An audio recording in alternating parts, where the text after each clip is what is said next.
generations here in the region, and I think this panel can open that up a bit more globally. We're going to look at social media use and opportunities for Gen Y and Gen Z, or Gen Z, depending on where you're from.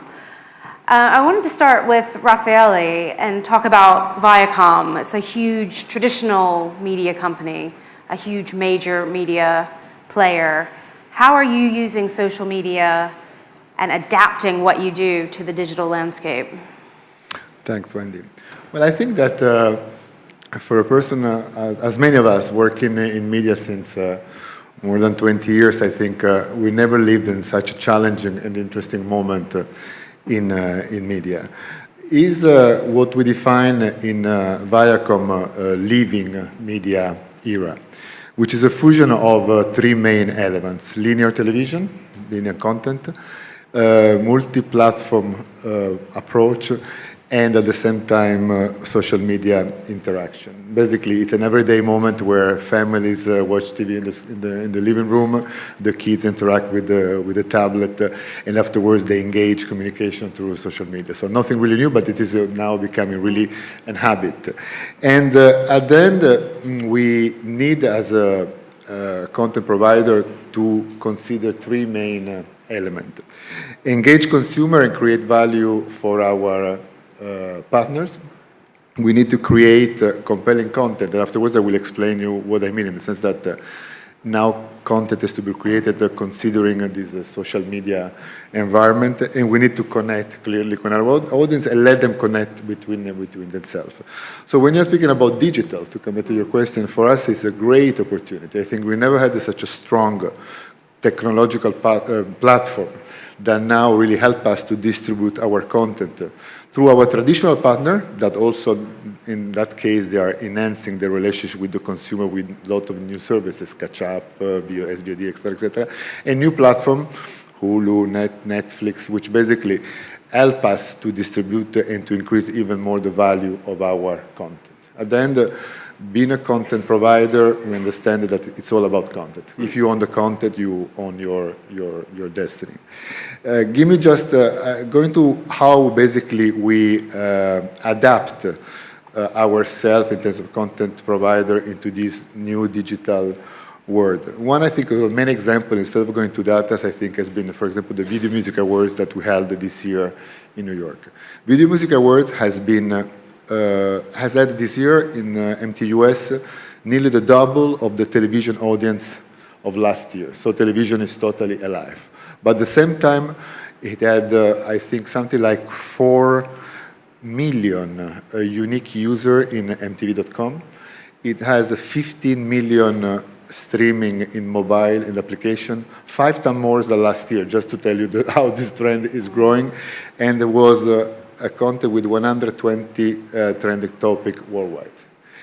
So basically, as you can see, a content which is successful in television, but at the same time is a platform for our social media community. And I want to say this because it's not the result of casualty. I think that from the really beginning, VMAs was produced to be content relevant in television, but at the same time a platform for our social media. And this is the way basically we use digital once now we conceptualize a new content in our company. With something like the VMAs, was Twitter the most important, or Facebook, or a mix of different platforms? I think it was a mix. In afterward depends in which country you're looking about. But in the States, it was a mix of both Facebook and Twitter, and more to come. Okay. Eric, I wanted to ask you. You mentioned on your first panel today awesomeness, and I wanted to ask about not just promotion opportunities, but content creation opportunities that social media presents for your clients, and how you see that growing in the future. Sure. So first of all, thank you, Abu Dhabi Media Summit, for having us. I'm never going to go to another conference that doesn't have a racetrack around the hotel that we're staying at. So, it's very exciting. And while this panel is sort of discussing the new generation, we like to call this Generation C, right? A group of young people who love content, but they love to connect, they love to curate, and they love to create. And our clients are trying to every day as you know, find that audience and engage with that audience, and not just talk at that audience, but talk with that audience. And so one of the things we represent Brian Robbins, who came to us with an idea to create the next generation content company. And with him, we helped incubate Awesomeness TV, which we then sold recently to DreamWorks. And the deal is worth upwards of $120 million. And we helped write the business plan, hire some of the executives. And it's just one example of the content that's changing, and also something that doesn't necessarily live on traditional platforms, but that lives on YouTube and then expands from there. And so I think that's one way that we're working with our clients from a talent agency standpoint to really sort of help and change with the times. I think that's important. Presumably some of your clients might not be open to that, though. They want to be on NBC at 8 p.m. and not on YouTube. Or is everybody Sure, willing absolutely, to change? and trust me, we want them to be on NBC at 8 p.m. As well. And so and again, but it's not. First of all, it's not a zero-sum game anymore, right? It's not you can only be on this and you have to be on that. And you really, it's important that our clients are on all different platforms, right? And it's also important as talent agencies to be helping those clients find their audiences. And then as agents inside of those talent agencies, it's important that we're scouting all of these new platforms, right? So we're now representing YouTube stars, such as iJustine, or John Baker, or Shane Dawson. And we're also representing stars who are huge on Vine, right? Andrew Batchelor and Josh Peck, who we both represent, are the biggest people on Vine right now. And we're trying to figure out now what to do with that. So it's obviously it's an incredibly new world, and that's what's really exciting about it. I'm feeling old because I don't know all those names, but I'm going to look them up afterwards. Well, these stars have millions and millions and millions of people who follow them, and they are an incredible force, and the content that they produce is incredible. And again, it's content that they create with fellow YouTube stars, right? But it's also content that you at home can be engaged in. So it's all about Generation C. Curate, create, connect. Okay. So, Chris, I wanted to ask you from your research and analysis at Booz. By the way, I didn't do any research on that. Okay, that was yeah, just that's your Yeah, thing. I didn't file a report either. Chris, Yeah. when Over you're to looking you, at Booz. digital Thanks. storytelling or the evolution of I'm just kidding. formats, where do you think things are going to move? Yeah, well, I think there's, for all the reasons we've heard earlier today about how user behavior is changing, particularly with younger people, what has to happen is storytelling has to change too. And it has to become a lot more responsive. It has to become a lot more collaborative. It has to become a lot more focused on participation and collaboration. And I think that's sort of the direction that you see all the most interesting experiments and new formats heading towards. They're all trying to figure out ways to match more sophisticated and kind of evolving user habits with more sophisticated storytelling that's, again, more interactive, more focused on co-creation, more focused on participation. And I would almost call it like it's a more agile kind of storytelling. It's less waterfall, less linear focused, to use a tech analogy, and a lot more, we build something, we launch it, we learn about it, and then we iterate it, and it becomes new and again. And I think a good example of maybe what a version of the future looks like, it's always hard to tell, is you look like an experiment that the Chernin Group did over the summer called Summer Break. This is, it's basically a format taken out of television. It's reality. It's all about teens, but it's telling a story about teens with the new platforms that teens use. So where does the story live? It doesn't live in television at all. It lives on Vine. It lives on Facebook. It lives on Twitter. It lives on Tumblr.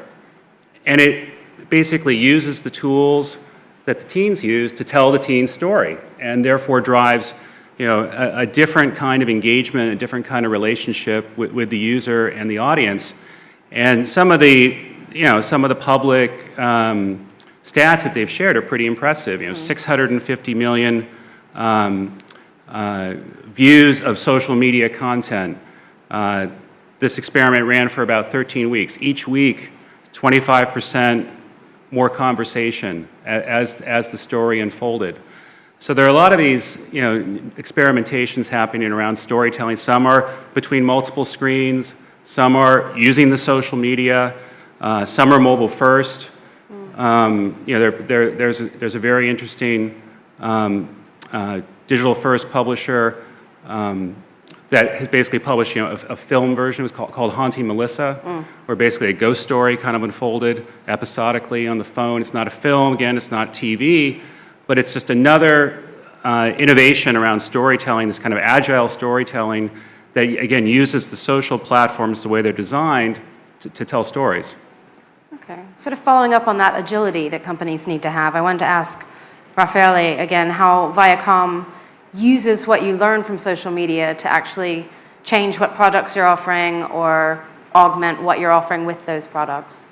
Yeah, I think it's we have a long story as Viacom of using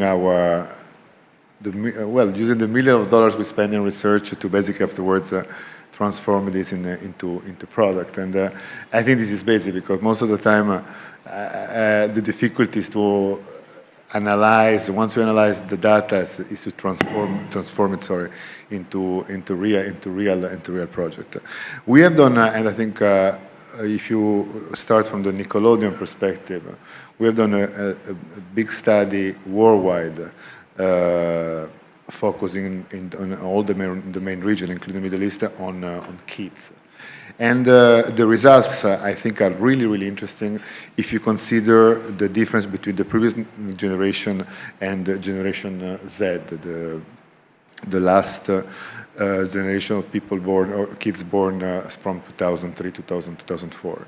They are totally hyper connected, so basically they think internet as a natural element of their life, as they eat or as they drink.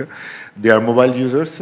To give you a number of the region, Saudi Arabia, more than 64% of the kids 9 to 14 owns a smartphone, which is an amazing number if you do the comparison with the other countries. They are totally multi-platform. So basically, they consume content in any kind of device. And the word addicted is not nice because it can have some negative, but basically they are totally social media connected. So they really they use social media as part of their life. So if you consider these four elements, this is four elements we have considered when starting from the French market, we have developed a product called My Nick Junior. What is My Nick Junior? My Nick Junior is a linear but personalized, customizable channel, kids channels, which basically once you pre-select or predefine the characteristic of your kid, so it's also has a family concept because the family, the parents has to basically define knowing the kids. The channel offers you, in a linear way, content from a library of 600 episodes that have been pre-selected. So basically it's a sort of personalized channels. It's totally multi-platform. You can start to watch the channel on television. You can stop that episodes of SpongeBob or Dora or a Ninja Turtle, and afterwards you can swap to the device, so multi-platform. And because the parents with the kids can rate if they've liked or not the content, the channel afterwards improves the customization, and so basically really offer to the kid what they want to watch. I hope I explained, but I think it's much better if we maybe show a small video. Which yeah, we could explain it through this video, if we could roll that. Yeah. Bienvenue sur mon Nickelodeon Junior, la première chaîne télé ludo-éducative entièrement personnalisable par les parents et qui s'adapte aux préférences de chaque enfant. Choisissez les thèmes de la chaîne de votre enfant. Celle-ci lui proposera les programmes ludo-éducatifs de Nickelodeon Junior adaptés à vos choix. Contrôlez le temps passé par votre enfant devant l'écran et recevez un compte-rendu des programmes qu'il a regardés et des thèmes qu'il a abordés. votre enfant interagit avec sa chaîne. Il peut noter chaque programme et décider à tout moment de passer au programme suivant. Vous pouvez créer jusqu'à 3 chaînes personnalisées pour 3 enfants différents. À tout moment, chaque enfant peut regarder sa chaîne sur un écran de télévision, une tablette, un écran d'ordinateur ou un smartphone. Sorry if it was in French, but we just launched with our partner in France, CanalSat. So this is one of the main products, I believe. If you are parents, I think you will love it because it's really something that also, and we will speak, I believe, afterwards about that, but create a safe environment for kids into internet. As we all know, it's dangerous. As a result of this, we just won in Cannes the best award in the Festival de Cannes for this new technology development. In 6 months, we produced more than 100 channels for users or for clients of CanalSat. So it's been really well accepted, and I think is one of the bases to use all our data, the data we are getting from our study to at the end produce this kind of product. Okay. I wanted to build on that and throw it to Eric and Chris to see, if we've got 5- and 6-year-olds customizing their channel with their parents, of course, but if you're growing up used to doing that, is there any drawback to that of how people will then consume as they grow older? Are they only going to want what they want when they want? Yeah, I think we've crossed the Rubicon. Yeah. Where there's kind of no going back. I think kids these days wake up and ask mommy and daddy if they can, if they can watch YouTube. Whereas I grew up, asking mom and dad if I could watch television. So I think it is now expected that kids these days are engaging, interacting, and I think the content is stronger for it. Yeah, I think that's genie's out of the bottle on that. You just have to look Yeah. at the ratings of the kids networks. Yeah. The kids segment has become predominantly an on-demand, digital-first segment where kids watch video content. As Eric said, when they want, on the device they want. As they age up, is that all they're going to do?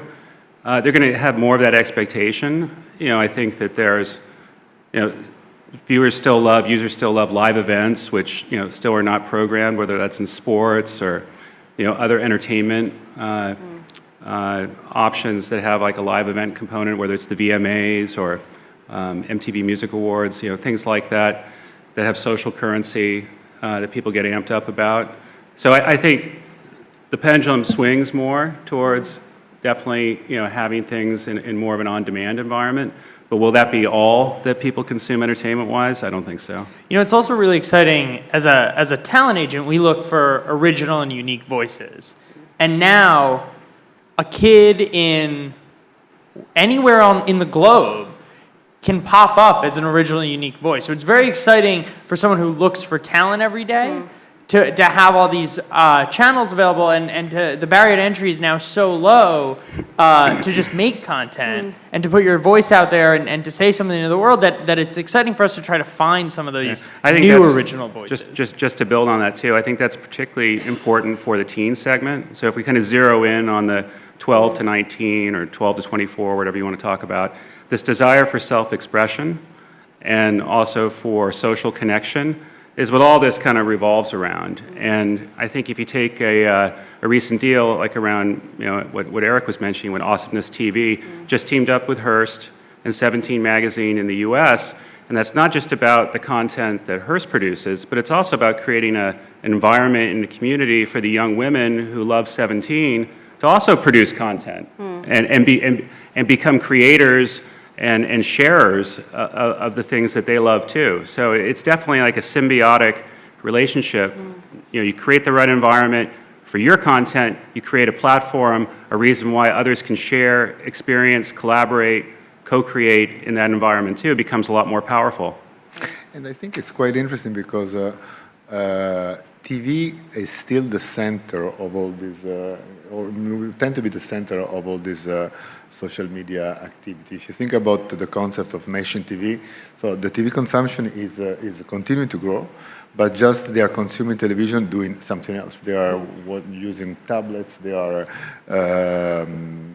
using smartphone to exchange messages.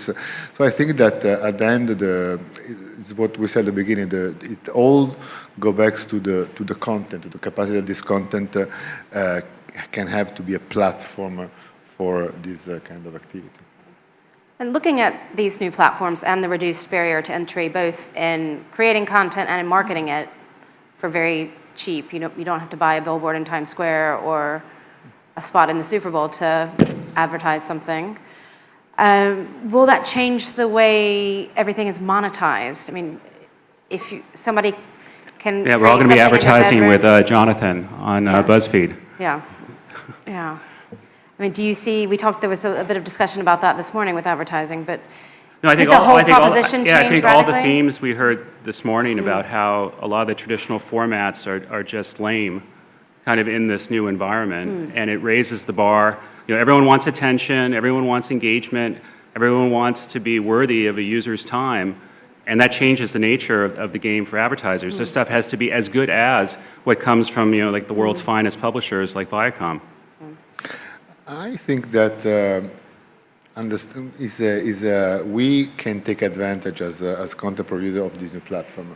We just announced as Viacom a partnership with Twitter, and we have joined the Twitter Amplify program, where basically we will offer the possibility of a partner to our advertiser to be linked to the X moment, to the hype moment, to the backstage of all our events in Viacom. So it shows you that at the end, once you create, again, back to content which is able to drive all this kind of strategy together, you end up having a platform that from television to telephony to smart is a way to communicate to your viewer, which are not viewer anymore. They're just user of your content.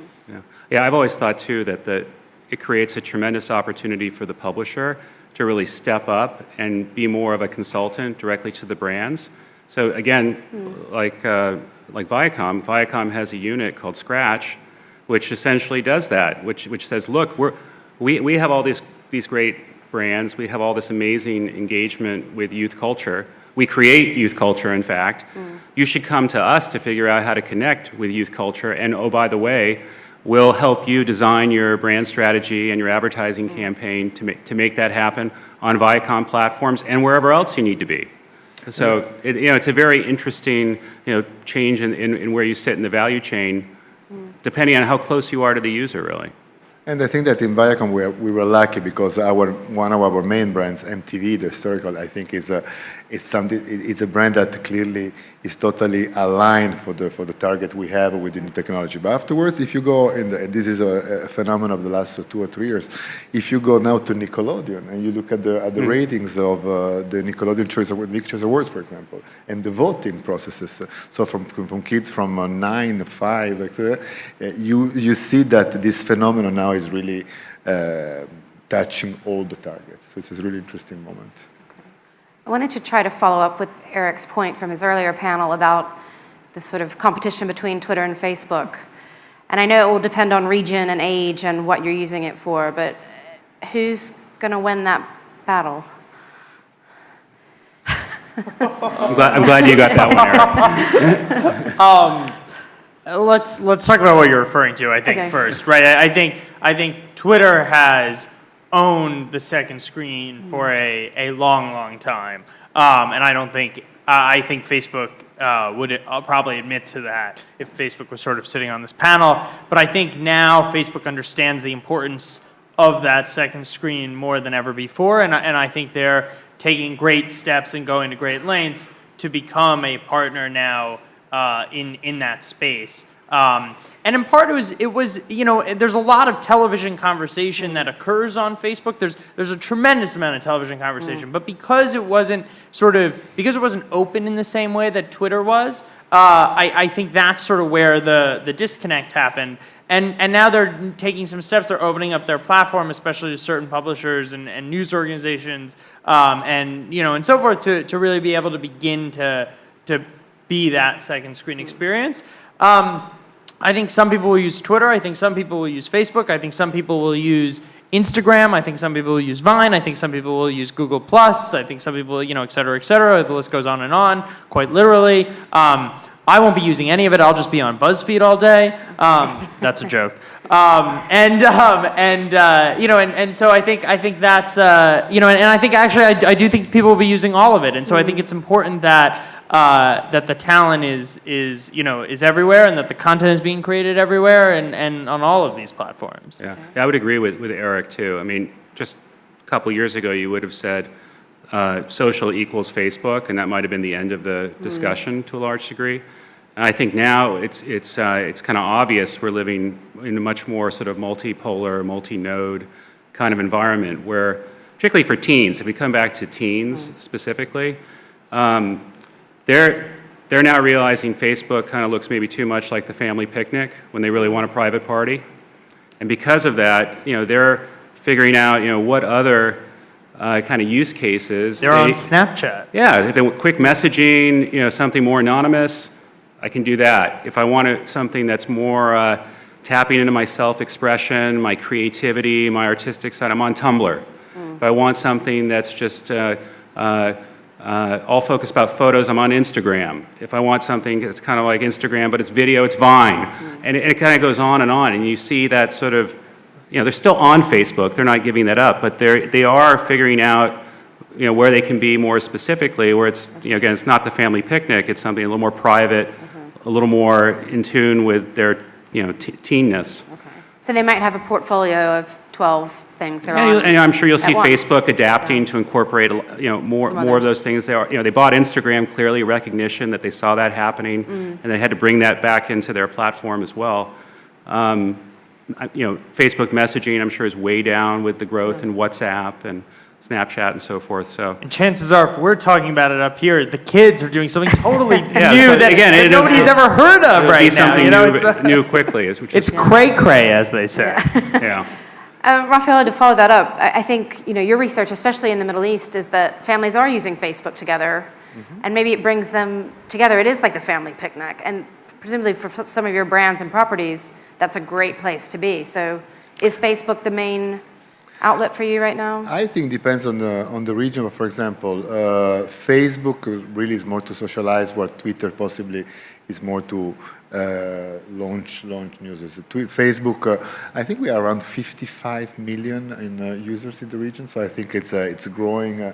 And we have seen I've seen some interesting data regarding the last political moment we had in the region, where Facebook has been really a platform of communication, while Twitter, for example, I think dominates in Saudi Arabia.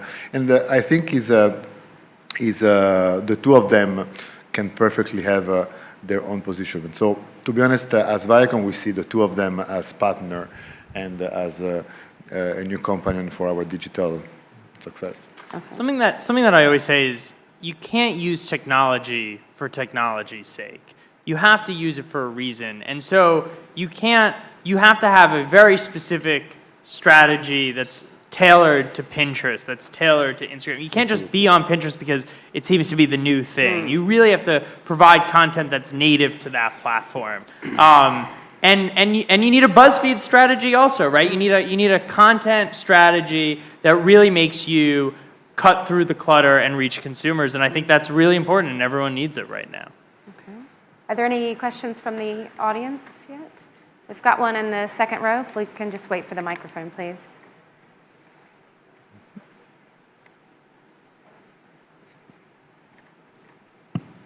I guess my question is to do with truly kinetic stories that live across multiple platforms, stories that are transmedia. We know that second screen is there to stay, but the question is, transmedia is still kind of really a bit gimmicky, a bit experimental. Is that something because writers are not able to write truly transmedia stories that are engaging, or is it a business model, or is it something to do with tools, something like having a social TV tool, like Zbox or something like that? So is it an issue of technology or an issue of business model or the storytellers? Mm-hmm. Well, if I understood correctly the question, I think we are starting, and my Nick Unor was the example, to integrate content social media and technology. Clearly, in this, there is a constant relationship with our traditional partners and new partners. So I think that this barrier, step by step, are going away, and I believe at the end this is gonna become also part of the natural offer of the distributor. So I have to say that what we have seen in the last 12 months really will accelerate over the next, because we see there is a need from our traditional partner, new ones, to provide these new kind of services. Basically, I remember when we were negotiating with, we as you know, we own Paramount Picture, but when we are negotiating with distributors, rights. When we were asking second screen or catch up, that 2 years ago was something really difficult to obtain. And today it's totally natural, and there is no negotiation which doesn't include a multi-platform approach. So I believe that also for when you're gonna go to buy a traditional pay TV package, and then you will not ask anymore if it's in television, tablet. And this is going to happen in the next, I believe in the next months, to be honest. I think your question cuts the core of kind of everything is up for grabs, right? If you're growing up today, if you're a kid, if you're a teen, tween, etc., everything is up for grabs. Devices are up for grabs, how you're consuming the content. Distribution is up for grabs, right? Whether it's mobile and internet and every, right? Advertising is up for grabs. Social, how is social being advertised? And content is up for grabs. No longer is content 30 minutes or 60 minutes or a 2-hour film or whatever. You know, now it can be 6 seconds and it's great content. So what happens now? Let's talk about next year. But do we have writers that are able to write things that truly live across platforms? Absolutely, absolutely. Okay. I think there's like some big flashing zero. I think. Yeah, I think we're out of time. Is there anybody with a very quick question? No? I think we can end saying it's all up for grabs, and we'll meet back here in a year and see what's happened. And all your Vine stars will be on the front page of the New York Times by then, maybe. I think they already Or are. on BuzzFeed. Yes, Or on BuzzFeed, Yeah. top 12 Vine stars. There'll be a Yeah. listicle about 10 things you need to know We in should 2014. actually do top 4 panelists, maybe Oh. from this. We should Maybe vote. We could ask the question, hashtag, ADMS 13. yeah, Okay, thanks very much for our panel. top 4 sock.